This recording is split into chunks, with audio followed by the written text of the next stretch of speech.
Hi hello నమస్తే welcome to BTV entertainment. నేను మీ మధు. ఇది బిగ్ బాస్ సీజన్ 9లో భరణి ఎలా పర్ఫార్మెన్స్ చేశాడు, పర్మనెంట్ ఓనర్ ఎలా అయ్యాడు అనేది పూర్తి కథని ఇప్పుడు మనం తెలుసుకుందాం. షో ప్రారంభం నుంచి మొదటి వారం అయితే పూర్తయింది.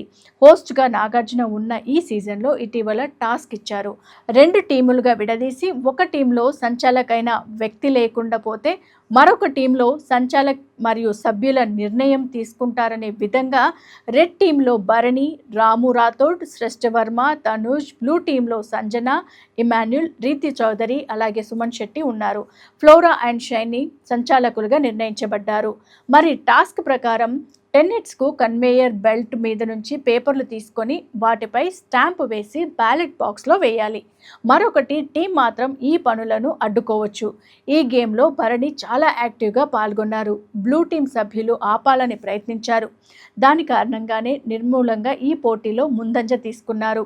మరి దీంతో పాటు చివరగా రెడ్ టీం విజయం సాధించింది. మరియు సంచాలక్ ఫ్లోరా, బ్లూ టీం సభ్యులు సంజన, ఇమాన్యుల్, రీతు, సుమన్ ఓటింగ్ ద్వారా భరణి పర్మనెంట్ ఓనర్గా ఎంపికయ్యారు. అలాగే భరణి ఇవ్వాల్సిన బాధ్యతలను మేము చూసాము, అసిస్టెంట్గా తనుజ్ ఎంపిక చేసింది.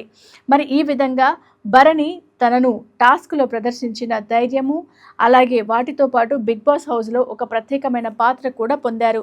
మా ఛానల్లో ఈ సందర్భంగా దీనికి సంబంధించిన వీడియోలు, క్లిప్పింగ్స్, విశేషాలు, హైలైట్స్ త్వరలో రిలీజ్ చేస్తాము. సో దీన్ని మీరు మరిన్ని కావాలి అనుకుంటే ఖచ్చితంగా లైక్ చేయండి, షేర్ చేయండి, సబ్స్క్రైబ్ చేయడం మర్చిపోవద్దు.